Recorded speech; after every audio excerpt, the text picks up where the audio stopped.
प्रणाम आचार्य जी। बचपन से अ, श्री रामचरितमानस और भगवत गीता ये सब सुनते आ रहे हैं। तो बचपन से एक सीख मिली है कि आप भगवान की भक्ति कर सकते हैं और ये एकमात्र तरीका होता है कि ये जन्म और मरण के बंधन से मुक्त होने का। तो ये सुना और इसको इम्प्लीमेंट भी किया और बड़ा आनंद आता है राम भक्ति करने में। भजन में आते हैं, भजन सुनते हैं तो बड़ा सुकून मिलता है, कुछ नहीं चाहिए, बस रिलैक्स फील होता है। और श्री राम, श्री कृष्ण, हनुमान जी, ये लोगों की पूजा करते हैं तो बड़ा मतलब अच्छा फील होता है कि ठीक है हम सही रास्ते पे जा रहे हैं, ऐसा फील होता है। तो एक पार्ट ये है सवाल का। अब दूसरा, पिछले 8-9 महीने से आपको सुन रहा हूँ, बहुत सारी समस्याएं थी, मतलब बेहोशी, अंधकार में जी रहे थे, वो पता नहीं था, लग रहा था सब ठीक है। आपको सुनने के बाद सब क्लियर हुआ धीरे धीरे। अब बड़ा गर्व महसूस होता है कि अब धीरे धीरे हम सतमार्ग पे जा रहे हैं। लेकिन यहाँ आने से 2 दिन पहले एक वीडियो सुना था कि ऐसा देवी देवता कुछ नहीं होते। यहाँ पे आया तो 2-3 दिन से कि सुन रहा हूँ कि कोई ना कोई सवाल पूछा जाता है तो उसमें ये भ्रम है, कल्पना है, ऐसे सवाल भी आ रहे हैं। तो बड़ा कंफ्यूजन, मतलब कि हम, ऐसा लग रहा था कि भगवान की पूजा कर रहे, राम कृष्ण की पूजा कर रहे हैं, तो बहुत सेटिस्फेक्शन होता था। और सुनते हैं कितना, लेकिन मन भी नहीं करता कि उनसे दूर जाए। अब तो थोड़ा सा मार्गदर्शन कीजिए, बड़ा कंफ्यूज हो गया हूँ कि क्या करें, कैसे भगवान मिलेंगे, कैसे ये जन्म मरण के बंधन से मुक्त होंगे, वो प्लीज आप बताइए। अब 10 साल में जितना बताया है वो इस सवाल के जवाब में कैसे बताऊं? यही चीज तो बोलता चला आ रहा हूं। एक एक किताब में, एक एक वीडियो में यही बात तो है। अब मैं अचानक कैसे बता दूं कि आप जिन मूर्तियों की पूजा करते हो, आपने उनके जो अर्थ निकाले हैं वो मिथ्या हैं। भूलना नहीं है कि हम कौन हैं, हमें क्या चाहिए। हर चीज की शुरुआत यहां से होनी है, ठीक है? हम वृत्तियों से ग्रस्त एक पतित चेतना है जिसको उठना है, ठीक? ऐसा ही है ना हम? उठने में जो कोई सहायक हो हमारे लिए वो अच्छा है। सुबह उठने में क्या सहायक होता है? क्या सहायक होता है? कोई अलार्म सहायक होता है। कोई मूर्ति, कोई देवी, कोई देवता, कोई कथा अगर आपके जीवन में अलार्म का काम कर सके तो अच्छी है आपके लिए। लेकिन आप अलार्म पे गुलाब के फूल लगा दो और उसको रोज चंदन टीका किया करो तो उठ जाओगे। और अलार्म का चरणामृत पिया करो और एक पुजारी बैठा दो जो अलार्म की आरती उतारे तो उठ जाओगे। हमने यही करा है अपने रामों और कृष्णों के साथ। वो इसलिए हैं कि वो हमें हमारी बेहोशी से उठा सकें और हमने उन्हें अपनी बेहोशी का हिस्सा बना लिया है। हमने बड़ी चालाकी से ऐसे उपाय कर लिए हैं कि वो हमें बेहोशी से उठाएं तो नहीं ही, बल्कि वो मददगार हो जाएं हमारी बेहोशी में, और बेहोश पड़े रहो।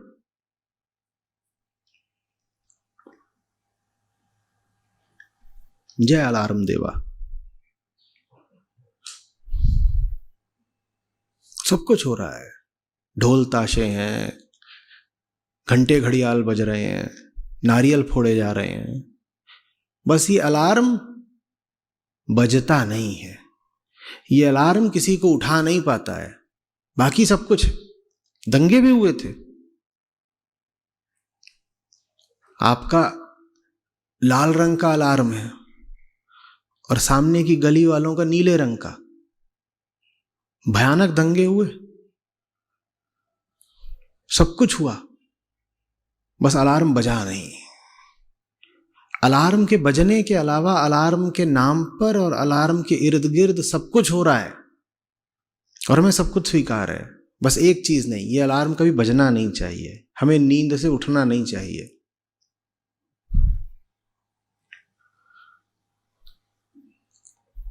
एक से एक घूम रहे होते हैं, कान्हा कान्हा, राधे राधे। तो गीता का 2.5 श्लोक बता दो, नहीं बता पाएंगे। उन्हें कौन से कृष्ण पसंद है? उन्हें अपनी कल्पनाओं के कृष्ण पसंद है। बहुत सारे तो ऐसे हैं जो कृष्ण को कभी बड़ा ही नहीं होने देते, विशेषकर महिलाएं। वो इतने से कृष्ण लेके घूम रहे हैं, उनको साथ में सुला रहे हैं, दही चटा रहे हैं, दूध पिला रहे हैं, ये सब चल रहा है। उन्हें बड़ा तो होने दो, नहीं तो गीता कहां से आएगी? कह रहे नहीं, यही ठीक। कैसे बजेगा अलार्म?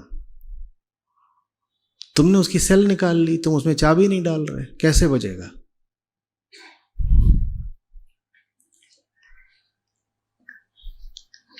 राम भक्तों से पूछो राम किसके प्रतीक हैं, उन्हें नहीं पता।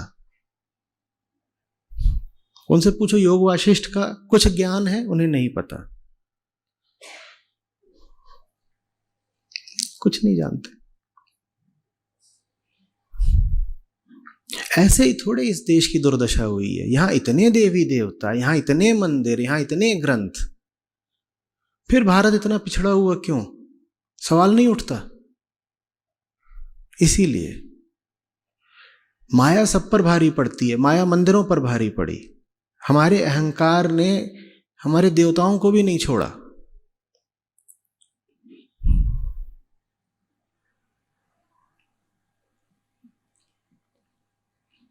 जिन्हें भगवान कहते हो, भगवान हमारे लिए क्या है? कामना पूर्ति के साधन के अतिरिक्त बताओ। तुम्हारे पास कामनाएं ना हो, तुम जाओगे मंदिर? तुम डरे हुए ना हो, तुम मंदिर जाओगे?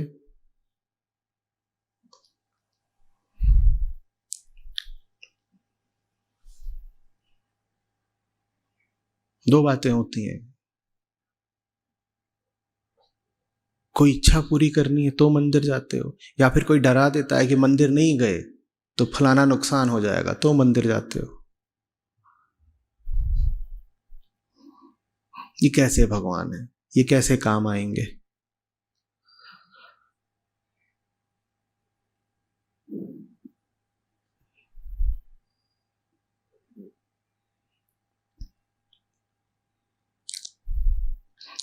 इसीलिए किसी भी तरह की पूजा या भक्ति या आरती से पहले ये जानना जरूरी है कि मैं हूं कौन और ये मैं कर क्यों रहा हूं।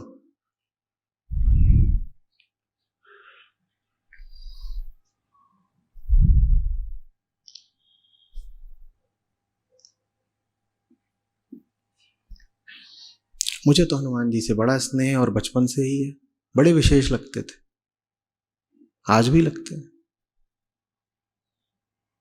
बचपन में हनुमान चालीसा का मैंने पाठ भी खूब करा है, अब नहीं करता, पर उनकी बात मुझे कुछ अलग लगती थी। सब कुछ अपने आराध्य के लिए, अपने लिए कुछ भी नहीं।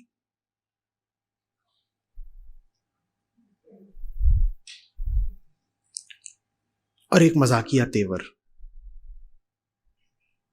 गंभीरता इतनी कि छाती फाड़ दें, लेकिन फिर भी हास्य लगातार मौजूद है। ये क्या करना है? कुछ करने को नहीं है, चलो ऐसा करते हैं, अब आग तो लगी गई है पूंछ में, लंका ही जला देते हैं। ये सब राक्षस बहुत परेशान कर रहे हैं सीता जी को, क्या करना है? जितने फल हैं हम ही खा लेते हैं, बाकी सब तोड़ तोड़ के मारते हैं नहीं राक्षसों को।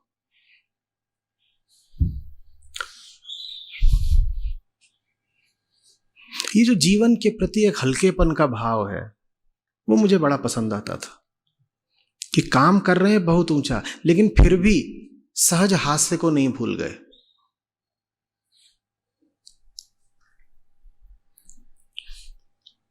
मुझे कुछ मांगना नहीं था उनसे, मुझे बस पसंद थे।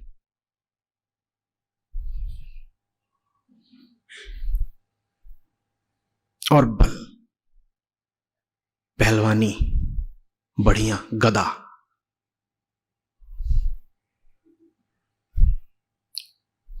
तीर मारने में जरा मामला आर पार का हो जाता है, कहीं गर्दन पर लग गया तो दोबारा उसको तीर नहीं मार पाएंगे। गदा का बढ़िया है, भो भो भो 5 बार मारेंगे और फिर भी गुंजाइश शेष रहेगी कि अभी कई बार और मार सकते हैं। तो मुझे गदा ज्यादा पसंद है। तीर मार दो बच्चू, एक बार में निपट जाएगा, हिंसा भी हो जाएगी, हमें भी आगे मजा नहीं आएगा। गदा ज्यादा ठीक है।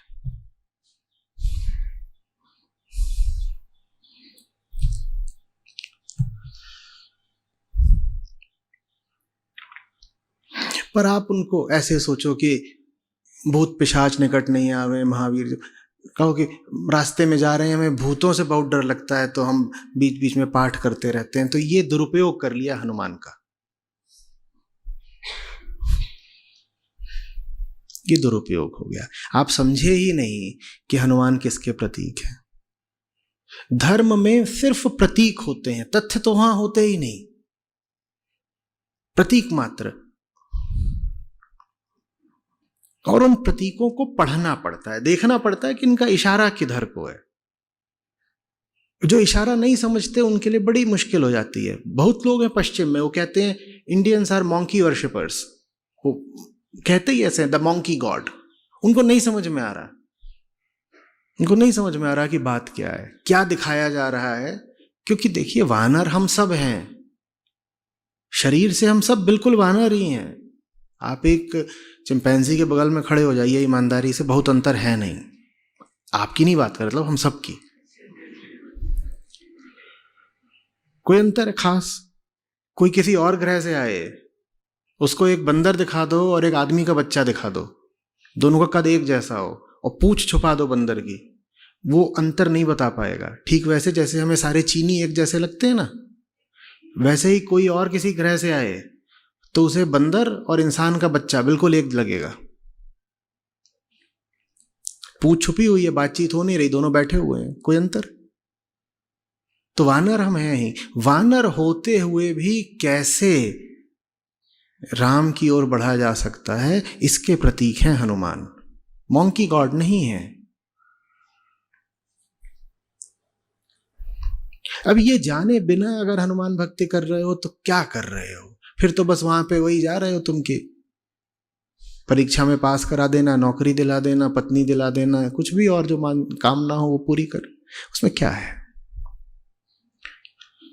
जब तक उनके वानर रूप का अर्थ नहीं जाना और जब तक ये नहीं जाना कि हम सब वानर हैं और वानर होते हुए भी हृदय में राम हो सकते हैं, तब तक हनुमान आपके लिए सार्थक नहीं हुए ना। अब मेरी विचित्र स्थिति है, मेरी पूरी निष्ठा वेदांत में है, लेकिन फिर भी सब प्रतीक मुझे प्यारे हैं, क्योंकि सब प्रतीकों में मैं वही दिशा देख रहा हूं जिस दिशा मुझे वेदांत ले जाना चाहता है।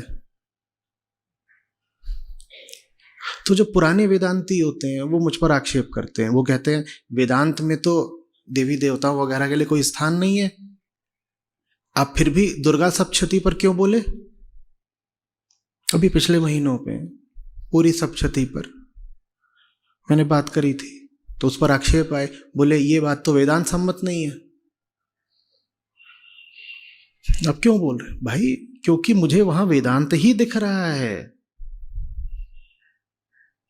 उसकी पूरी जो व्याख्या करी है मैंने वो वेदांत सम्मत ही है, और सिर्फ वेदांत के ही आधार पर किसी भी बात की, कथा की या दर्शन की व्याख्या की जा सकती है। तभी तो कल मैं कह रहा था ना कि वेदांत कुंजी है, उसी से सारे ताले खुलेंगे। तो वेदांत ये नहीं कह रहा कि बाकी दरवाजों पर मत जाओ, सिर्फ एक दरवाजे से प्रवेश करो। वेदांत कह रहा है सब दरवाजों पे जाओ, लेकिन कुंजी यहां से मिलेगी। वो कुंजी नहीं ली तो कोई दरवाजा नहीं खुलेगा तुम्हारे लिए। वास्तव में तुम्हें योग सूत्र भी समझ में नहीं आ सकते यदि तुम्हारे पास वेदांत की बुनियाद नहीं है तो। और वेदांत अपने आप में कुछ है नहीं, एक चाबी भर है, एक कुंजी भर है। वो कुंजी ले लो, फिर तुम्हें जिस धारा में प्रवेश करना हो कर लो। और मात्र सनातनी धारा ही नहीं, मैं तो कहता हूं वेदांत की कुंजी के बिना दुनिया के किसी भी धर्म को तुम ठीक ठीक नहीं समझ सकते। यहीं ऋषिकेश में मिथ डिमोलिशन टूर हमने करे थे, तो उसमें एक पूरा बाइबल का प्रसंग भी किया था। बाइबल में सरमन ऑन द माउंट लिया था, और उसमें सारी की सारी पश्चिमी जनता थी जो आई थी सुनने के लिए।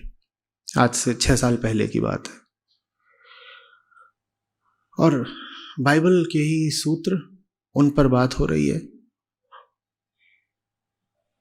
और फिर उन्होंने कहा कि बाइबल के सूत्रों की ऐसी व्याख्या हमने पहले कभी भी नहीं सुनी। आप जो बोल रहे हैं उसमें कुछ बहुत मूल रूप से अलग है, कुछ फंडामेंटली अलग है। आमतौर पे क्राइस्ट की बात की और बाइबल की जो व्याख्या की जाती है उससे आप जो बोल रहे हैं उसमें कुछ बहुत ही अलग बात है। और वो उनको बड़ा आनंद आया। यही बात मूलभूत अलग थी। वेदांत की कुंजी के साथ बाइबल को खोला था मैंने,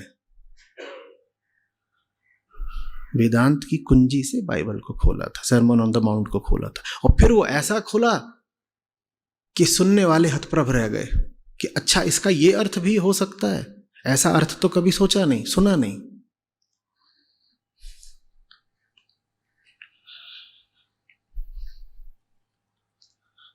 समझ रहे हो बात को? 3 हैं भारतीय संस्कृति के बड़े विराट और मजबूत स्तंभ, राम, कृष्ण और शिव। और तीनों को ही हमने खो सा दिया है, हमने दुर्व्यवहार करा है उनके साथ। और शिव के साथ जो दुर्व्यवहार करा है वो तो अब आप आजकल सड़कों पर देख ही रहे होंगे। महाशिवरात्रि आ रही है और तीनों को ही समझने के लिए वेदांत आवश्यक है, राम को, कृष्ण को, शिव को। और तीनों को ही हमने वेदांत से अलग न जाने क्या बना दिया, जबकि इनमें से राम और कृष्ण के विशेषकर नहीं बल्कि तीनों के ही सीधे सीधे वेदांत संबंधी सूत्र हमें उपलब्ध हैं। श्री कृष्ण की श्रीमद् भगवद गीता जो वेदांत की प्रस्थानत्रयी का अंग मानी जाती है, राम से संबंधित योग वाशिष्ठ और शिव से संबंधित परोक्ष रूप से अन्य न जाने कितने ग्रंथ, जैसे अवधूत गीता, जैसे ऋभु गीता।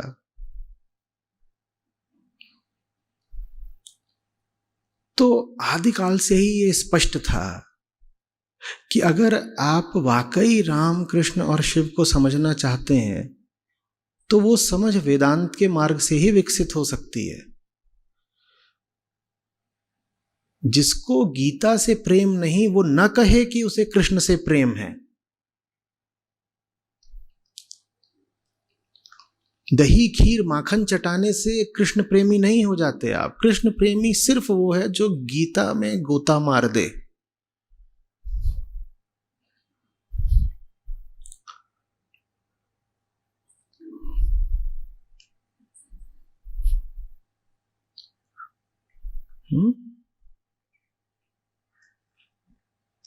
सब मंदिर सुंदर हैं, सब मूर्तियां अर्थपूर्ण हैं, बशर्ते आपको वो अर्थ पढ़ने आते हों।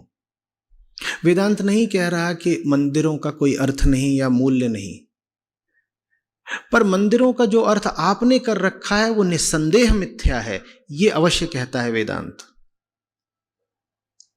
मंदिर बहुमूल्य हैं, पर उस तरह नहीं जिस तरह आपने उनको बना रखा है।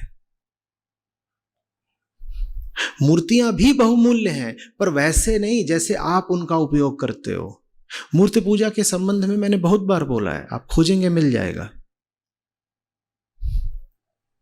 और ये धारणा बिल्कुल भी ठीक नहीं है कि वेदांत मूर्ति पूजा का विरोधी है। वेदांत मूर्ति पूजा का न विरोधी है न समर्थक है। वेदांत तो बस चेतना की मुक्ति का समर्थक है। चेतना की मुक्ति में यदि मूर्ति एक उपयोगी विधि होती हो तो मूर्ति का स्वागत है, और मूर्ति बहुधा उपयोगी होती है, तो मूर्ति व्यर्थ नहीं होती। हाँ, कुछ लोग ऐसे हो सकते हैं जो मूर्ति का सहारा लिए बिना भी आगे बढ़ जाएं, वो ठीक है, कोई आपत्ति नहीं उनसे। लेकिन अधिकांश लोगों को मूर्ति की सहायता चाहिए। मूर्ति माने कुछ भी ऐसा जो साकार है, आवश्यक नहीं कि वो पत्थर की या लोहे की हो, काल्पनिक भी हो सकती है। जो कुछ भी साकार है, आपके मन में जिसकी छवि अंकित हो रही है, उसे हम कहते हैं मूर्त। तो मूर्त का सहारा तो लेना ही पड़ता है। निर्गुण तक पहुंचने के लिए भी सगुण का सहारा तो लेना ही पड़ता है। तो इसमें कोई डरने की बात नहीं है। वेदांत तुमसे नहीं कह रहा कि तुम्हारी मूर्तियां झूठी हैं या हमारे मंदिर व्यर्थ हैं, बिल्कुल भी नहीं। हाँ, वेदांत इतना जरूर कह रहा है कि मंदिरों को पुनरुद्धार चाहिए, कि मंदिर सिर्फ गाजे बाजे ढोल तमाशे के केंद्र नहीं होने चाहिए। मंदिरों में आध्यात्मिक शिक्षा होनी चाहिए, रोज आध्यात्मिक शिक्षा होनी चाहिए। अब अगर समझते होगे तो समझ गए होगे कि अभी इस जगह पर ये एक मंदिर है, इसको मंदिर कहते हैं। ऐसे होने चाहिए मंदिर। और मैं खुद बहुत उत्सुक हूं कि मरने से पहले एक ऐसा विश्वविद्यालय बना सकूं जहां दोनों तरह की शिक्षा है, विद्या भी अविद्या भी, जिसको आप ये भी कह पाओ कि ये दुनिया की श्रेष्ठतम यूनिवर्सिटी है, और ये भी कह पाओ कि इससे ऊंचा मंदिर दूसरा नहीं। मंदिर भी हो और विश्वविद्यालय भी हो। और वास्तव में अगर मंदिर असली होगा तो वो विद्यालय भी होगा। ऐसा मंदिर जिसमें शिक्षा नहीं दी जा रही, कोई मंदिर नहीं। वो तो बस फिर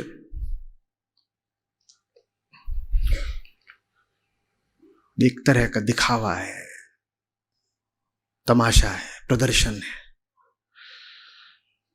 मूर्ति तक आप भेज रहे हो लोगों को, उससे पहले उनको शिक्षित नहीं कर रहे कि मूर्ति माने क्या, तो लोगों को क्यों भेज रहे हो मूर्ति तक? राम तक भेज रहे हो लोगों को, राम की इतनी बड़ी मूर्ति लगा दी, इतना बड़ा राम का मंदिर बना दिया, उसमें कहीं ये भी है कि लोगों को पहले बताएंगे, पढ़ाएंगे कि राम माने क्या, या बड़ा राम मंदिर बनाने से हो जाएगा? क्या हो जाएगा?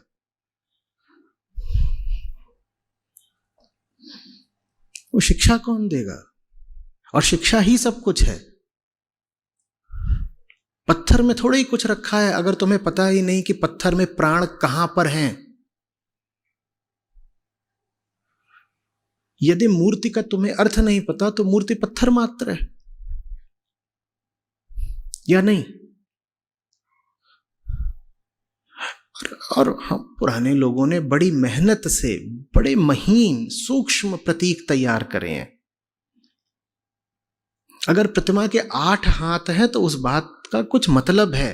ऐसे थोड़े कि बस 8 हाथ है, वहां पे कह दिया देवी को प्रणाम और वापस आ गए। कोई बात है ना। दशानन के 10 सिर क्या है, क्यों है? ये थोड़े कि बस जाकर के पुतला जला दिया दशहरे। उसको जानना पड़ेगा। जाने बिना क्या कर रहे हो? हाँ, जानने के बाद जब करोगे तो जीवन बदल जाएगा। धर्म में ये ताकत है।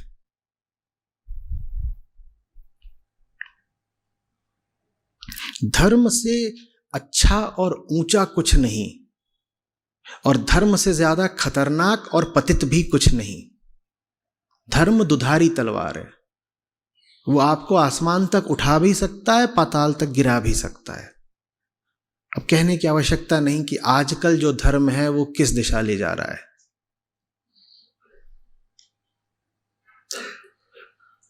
इसीलिए कल मैं कह रहा था कि धर्म गुरुओं का महत्व जितना ज्यादा है उतना ही जरूरी है ये भी कि उनसे सतर्क रहो, क्योंकि वो जितना उठा सकते हैं उससे कहीं ज्यादा गिरा सकते हैं।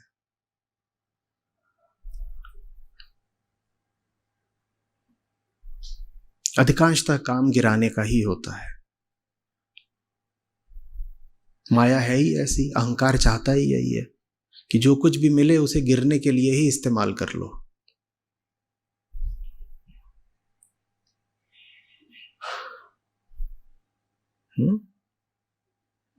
पहला ही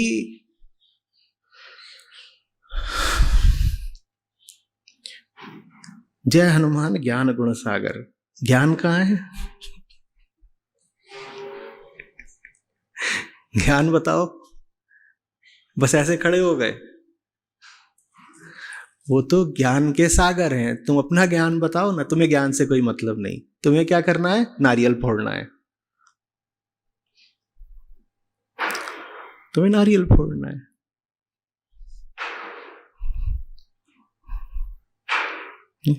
क्या अंतर है इसमें और नारियल फोड़ने में?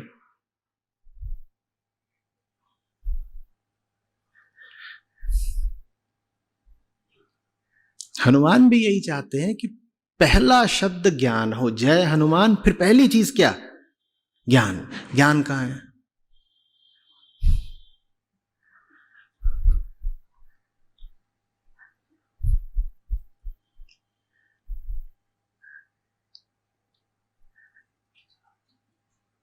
बाकी सब बाद में आता है ना। जब ज्ञान होता है तो फिर कहते हो जय कपीश तिहु लोक उजागर। 3 लोग तो तब उजागर होंगे ना जब पहले ज्ञान होगा। नहीं तो तुम अपने ही लोक में फंसे हुए हो, तुम्हारा अपना लोक ही अंधेरा है, कौन सा उजियारा है? कैसे होंगे 3 लोग उजागर? ज्ञान का ही तो प्रकाश होता है।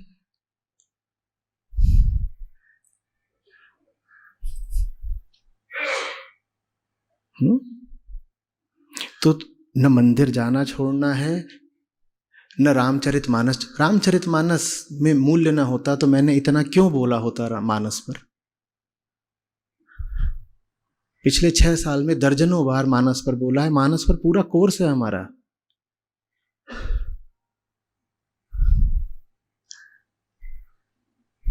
रामचरितमानस का बहुत मूल्य है, लेकिन उसे समझोगे तब। ऐसे थोड़ी कि बस चूड़ामणि और आंसू बहा रहे हो कि चूड़ामणि। चूड़ामणि क्या चीज है? ये जो राम रो रहे हैं और पूछ रहे हैं सबसे, तुम देखी सीता मृगनयनी, हे खगमृग हे मधुकर्षिणी तुम देखी। और लक्ष्मण खड़े छोटे भाई के सामने, बड़ा भाई रो रहा है और पूछ रहा है कहां है, कहां है? क्या बात क्या है? यह बात सिर्फ भावना की है कि पत्नी खो गई है तो पति रो रहा है, विह्वल है? कुछ और हो रहा है ना। सीता किसकी प्रतीक है, लक्ष्मण कौन है, राम कौन है, ये जानो तो वो सब तुम्हारे भीतर के चरित्र हैं। उनको अपने भीतर यदि नहीं जानोगे तो तुम्हारा भीतरी विकास कैसे होगा? फिर तो वो बाहर के रह जाएंगे। राम लक्ष्मण सीता हो गया। राम भी कोई है तुम्हारे भीतर के, लक्ष्मण भी कोई है, सीता भी कोई है। कौन है ये? राम सीता का रिश्ता क्या है? सिया राम मैं सब जग जानी। सिया राम मैं सब जग जानी, पर सीता तो एक महिला है, तो सब जग कैसे हो गया? ये जानना पड़ता है। वेदांत नहीं जानते तो रामचरितमानस के भी अर्थ नहीं खोलेंगे तुम्हारे लिए। और वेदांत कठिन नहीं है, कोई ऐसा नहीं है कि उसमें तुम्हें कुछ मूल बातें हैं। एक तीव्र जिज्ञासा का नाम है वेदांत, सिद्धांतों का नाम नहीं है। सिद्धांत होते लंबे चौड़े तो बहुत समय तक उन सिद्धांतों को पढ़ना पड़ता, स्मृति में डालना पड़ता। वेदांत में स्मृति के लिए कुछ नहीं। तीव्र जिज्ञासा, मुझे जानना है, मुझे जानना है जानने वाला कौन है।